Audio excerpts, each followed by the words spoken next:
What is up, survivors, and welcome back to another epic YouTube video on the LED Light channel. Today we're going to be answering the age-old question, is Saw 6 a Christmas movie?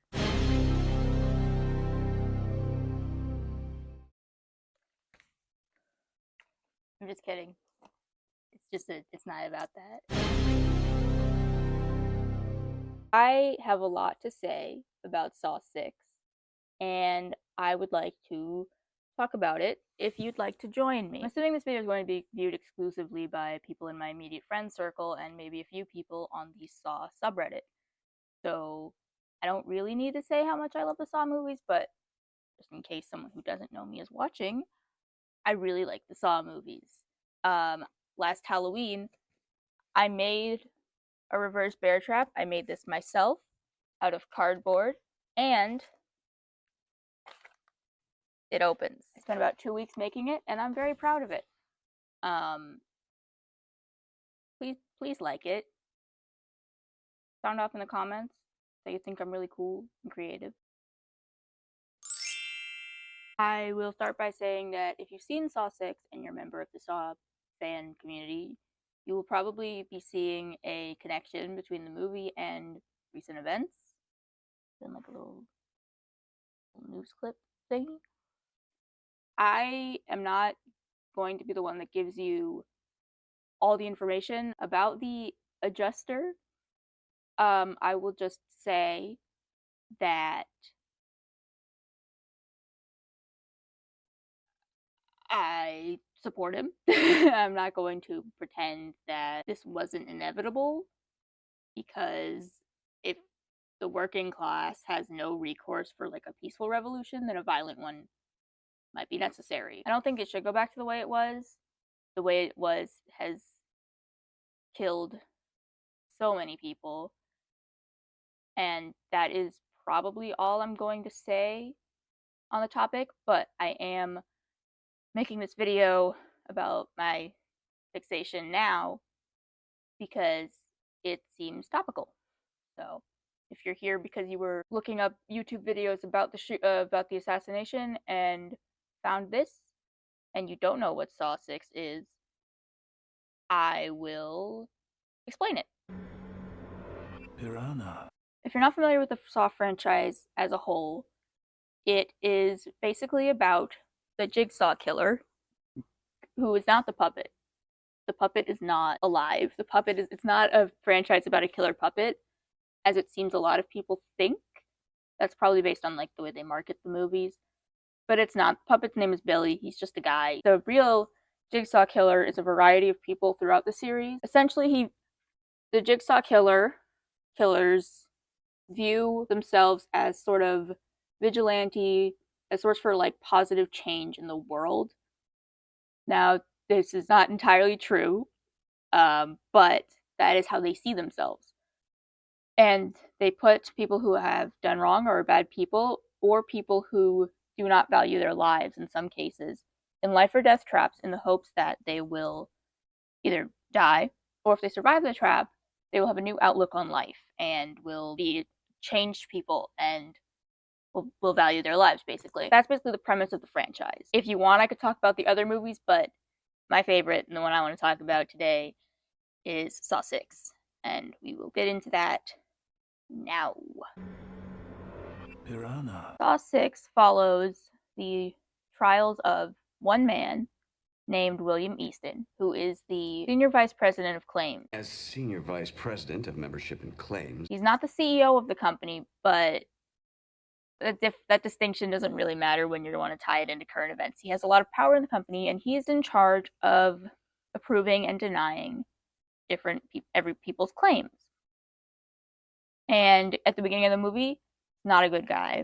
It is shown to us there's a man who has heart disease, and he is going to die without treatment, and William Easton denies his coverage and defends denying his coverage because he had surgery in his mouth, like tonsil removal or something like very routine, and he says that surgery can cause scar tissue, and scar tissue can cause gum disease, and gum disease can lead to heart disease.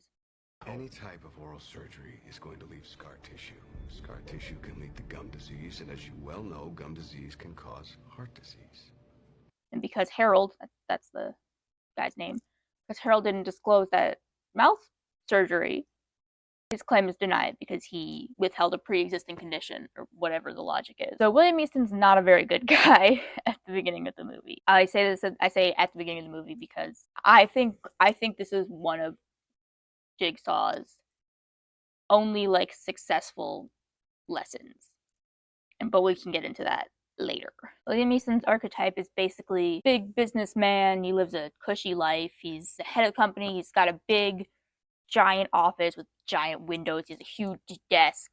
He just sits at, and he's like a little bar in the office. He's very stereotypical when you think of like a businessman. The movie basically follows William going through different tests and trials where his coworkers are in life or death situations and he wants to try to save as many of them as he can. I will go through this all, hopefully, in good enough detail that if you haven't seen the movie, you'll understand it, but just watch the movie. But don't watch Saw 6 first.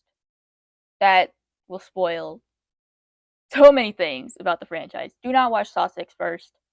Just watch all of them. Just do it. What do you have to lose? I'm not saying just to pirate the movies. I'm not condoning pirating. But I'm going to put the words for a website on the skeleton's forehead.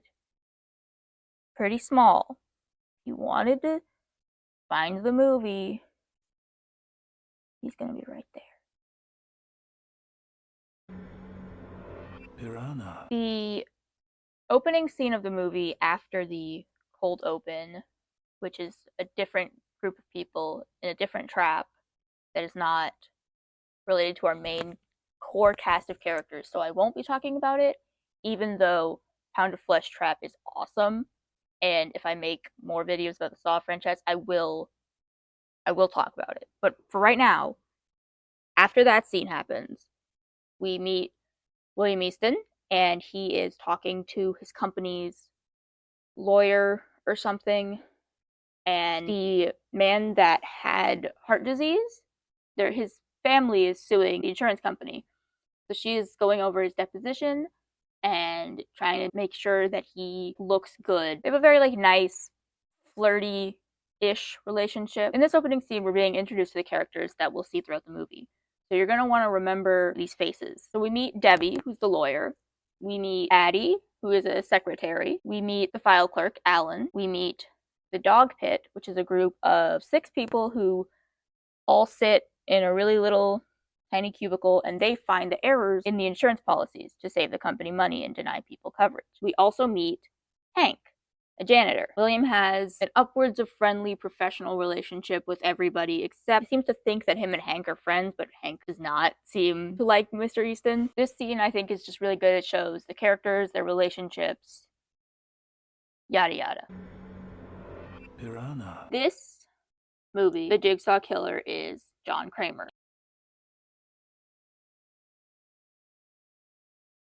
And William Easton made the mistake of denying John Kramer a cancer treatment. Because of that, William Easton is put on the Jigsaw Killer's radar. Something I find interesting is William Easton and John Kramer are very similar. I'm sure they don't think that they are, but when you look at both of them on paper, you will see that they are. They have very similar justifications for the things they do.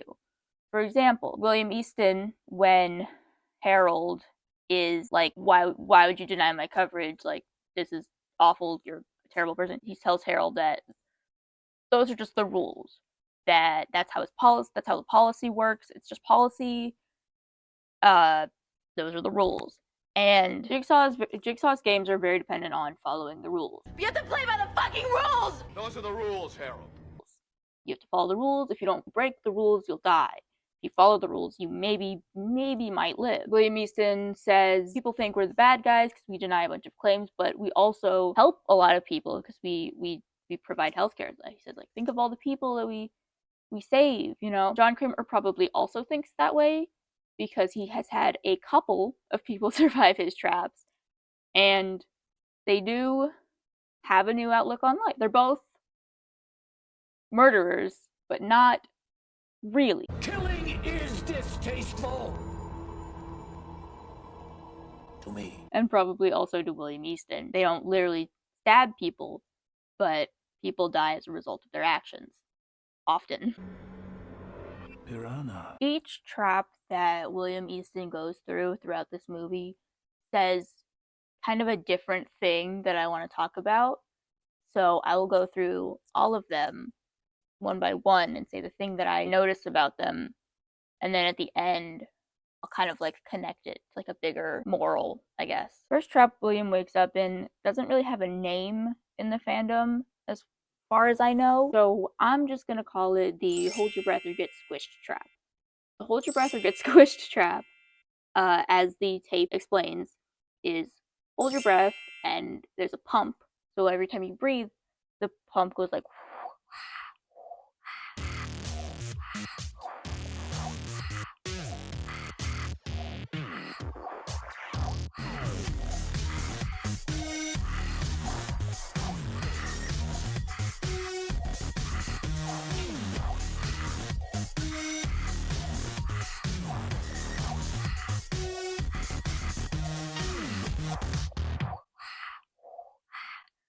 and squishes in to like crush your ribs and you die. William is competing. This is one of those traps where only one person can really survive. Based on William Easton's policy, as the tape explains, Hank deserves to die basically because Hank is a smoker, even though he has a family history of health problems and he's older. So based on William's policy, he's the type of person that William would deny coverage to, so he deserves to die. And as representation of that, trap is super duper rigged against Hank, obviously, because Hank is a smoker and he's older, and William Easton is like a young, healthy guy. Obviously, Hank loses. He dies. He can't hold his breath as long. I think the fact that this trap is rigged against Hank is the very poignant representation of William Easton's policy. He's gonna die because of smoking, which is something a lot of people do and very stupid. But also, I feel like it's a representation of a lack of social mobility in America.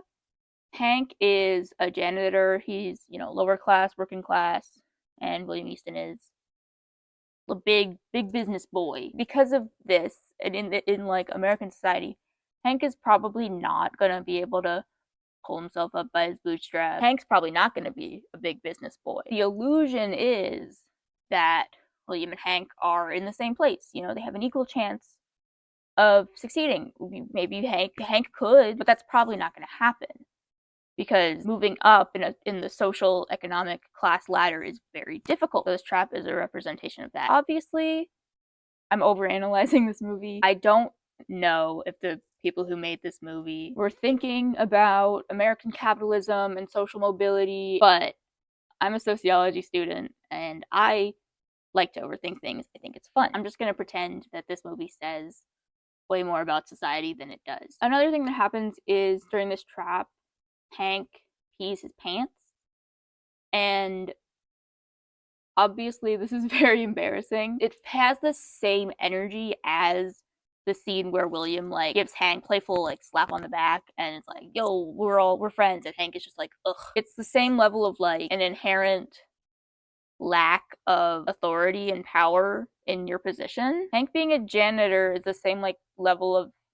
embarrassment that peeing your pants because you're dying is. It's like the inherent embarrassment that comes with your job, just like having to be like nice to your big boss that works in like a giant glass box. The next trap after William gets out of the hold your breath or get squished trap, it is revealed that William Easton can't just leave because he has 4 bombs attached to each of his limbs, and if he tries to leave, they'll explode. So he has to go through all of the trials. He doesn't have to save everybody, but he does have to like do some stuff. The second trap has his secretary Addie and his file clerk Alan. One thing I also like about this is we don't learn Alan's name from William. William calls Addie by her name, he does not actually speak to Adam. He just kind of like waves him in. And the only reason we know Alan's name is because it's in the Jigsaw tape. I think that's interesting that, Jigsaw humanizes Alan more than Easton does. Anyway, Travis basically he has to hold two handles. One is connected to Addie and one is connected to Alan. And he has to let one of them go in order for the other to live. And Addie is older. She has like a family and people that will miss her. Alan does not, but he's young and healthy. Based on William's policy, Alan would be the one that gets covered. It's at this point that William, holding both handles, says, "It's a business. My decisions aren't made this way." It's a business! My decisions aren't made this way! As in, he's saying, I don't literally let people hang by a noose if they're not healthy enough. But what Jigsaw is trying to say is, yeah, man, that's exactly how your decisions are made. You decide who lives or dies based on an equation that you made up about who is more likely to survive. And because of that policy, you're killing people. I think at this point, it kind of finally clicks with William what he's been doing, and he decides to save Addie. William Easton goes against his policy because he finally realizes that the people he's been denying coverage to and killing have, families. In the next trap, Debbie, the lawyer from before, is trapped and has to go through a maze. The maze in different sections has hot steam that would prevent Debbie from going through the maze. And the tape says that William can help her, and there's levers throughout the maze that say relieve her. And basically what William can do is he can pull the lever and redirect the steam towards himself, so he gets burned, but she can move through it. And he does let her get through the maze. He gets through the maze with, I think, like 20 seconds to spare. And at the end of the maze, Debbie is told that the key to get her head trap thing off is inside of William. Earlier in the movie, we see that William has like stitches, and it's in his like abdomen. And she's like, "I'm gonna get that key." So she takes like a spinny saw. That's the name of the thing. And she tries to like slice it out of him. And William is like, "Wait, I'll get the key." Like he's totally willing to, but she's like slashing him, and she's gonna kill him. So he fights back, and then she dies. And he's pretty torn up about that. Cat jumped on the fort.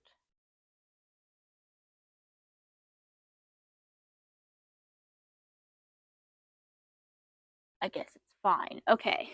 Anyway, the next trial is the shotgun carousel. Shotgun carousel has all 6 members of the dog pit on a carousel, like a children's playground carousel, and there's a shotgun that will go off all 6 times.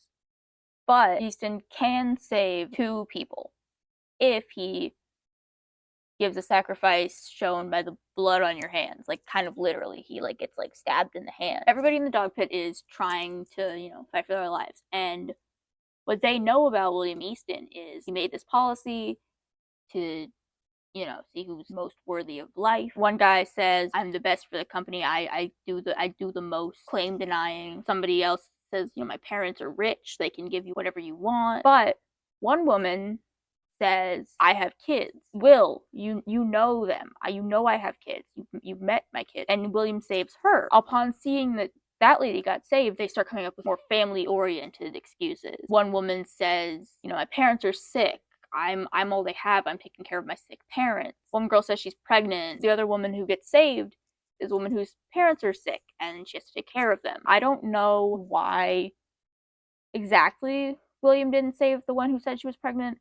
Maybe it was because current people being alive is, more important to him now with his new outlook than, like a future possible baby. Maybe he doesn't believe her. I kind of don't believe her.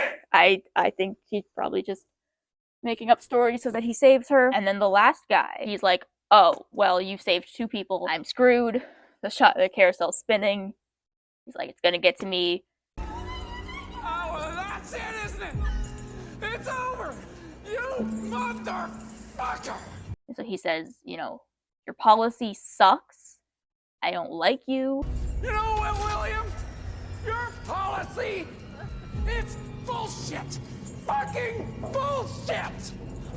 And William Easton looks away and he's like, when you're killing me, you look at me. Look at me!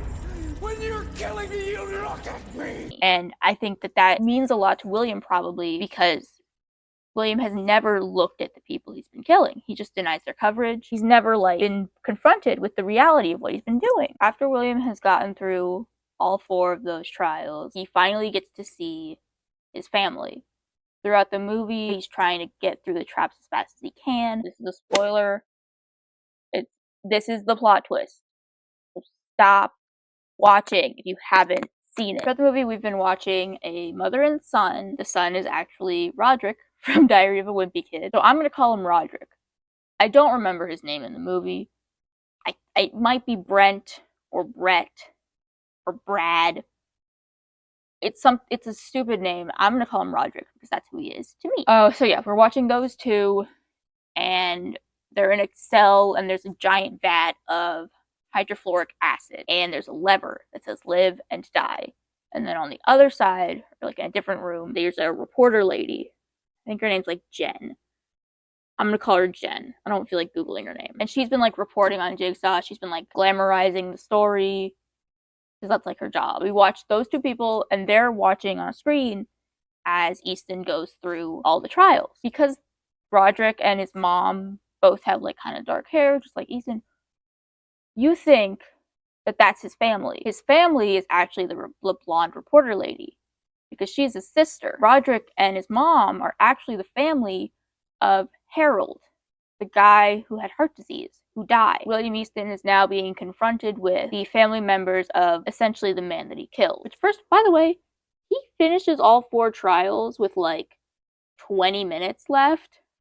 And then when he finally gets through the door to his family, there's a second left. So I don't know why they're in a facility where the traps and the ending room are a 20-minute walk. Maybe that's a plot hole, and they just wanted the tension of the timer being almost done when he got there. And then it's revealed that the levers that say live or die, once Easton gets there, they finally realize, oh, that lever's not for us. That lever's for him. It's not my game. The Jigsaw tape says, I'm sorry, Roderick and Roderick's mom, for putting you through this, but do you want to exact revenge on the man who killed your husband/dad? And it is at this moment that Easton, I think, fully has learned his lesson, but they don't really know that. They've been watching, but I don't know if they've really been watching because they've been too busy focusing on when is the acid going to hit us. So they don't really know. He doesn't really beg for his life that much. He just kind of sits there and he's crying, and he's please, and he's I'm sorry. And then his sister is show mercy. And Tara, that's the mom's name, says, he didn't show mercy to my husband. My husband is dead now. So she goes to pull the lever, and she doesn't. She can't. But Roderick does. I can't feel it. I can't.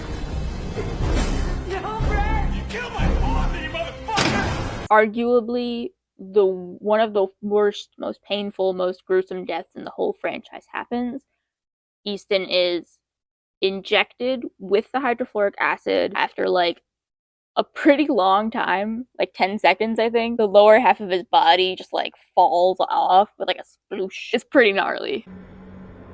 Piranha. Now I'm going to talk about things that are more overarching themes of the movies and overarching messages that I noticed. First thing I talk about is capitalism leads to the dehumanization of yourself and also your fellow man. The reason I think it took Easton being directly confronted with death that he had caused is because his whole job had been to not view people as human and only view them as a way to make profit.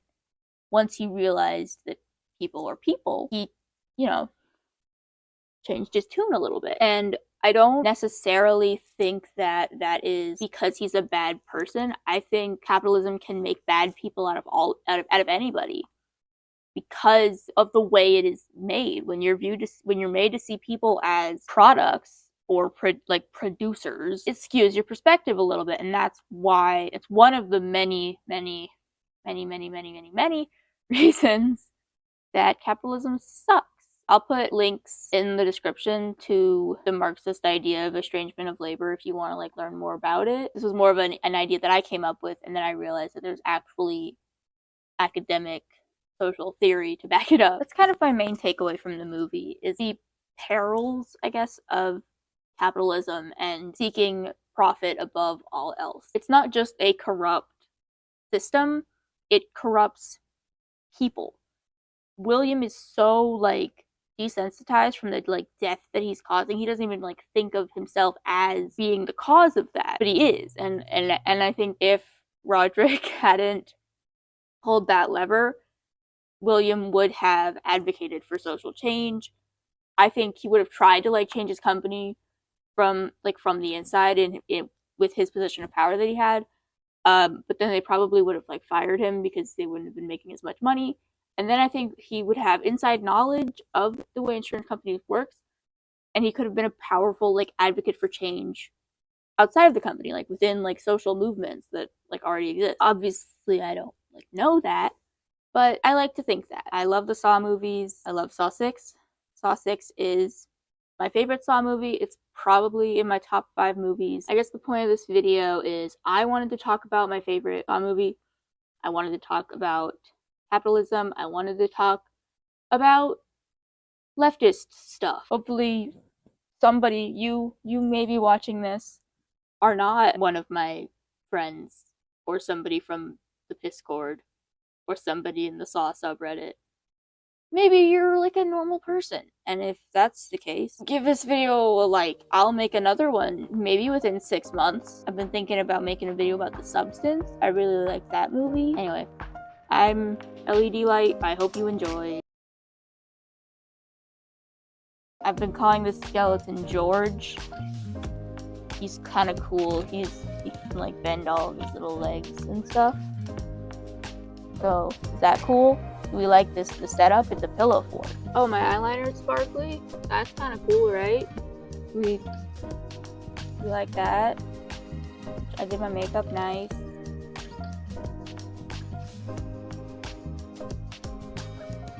That's Liver. Say hi, Liver. She's a good cat.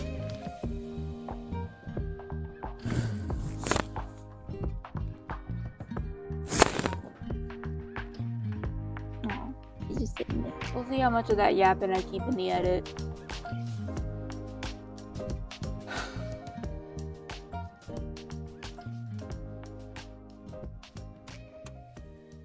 Say bye, Liv Liv.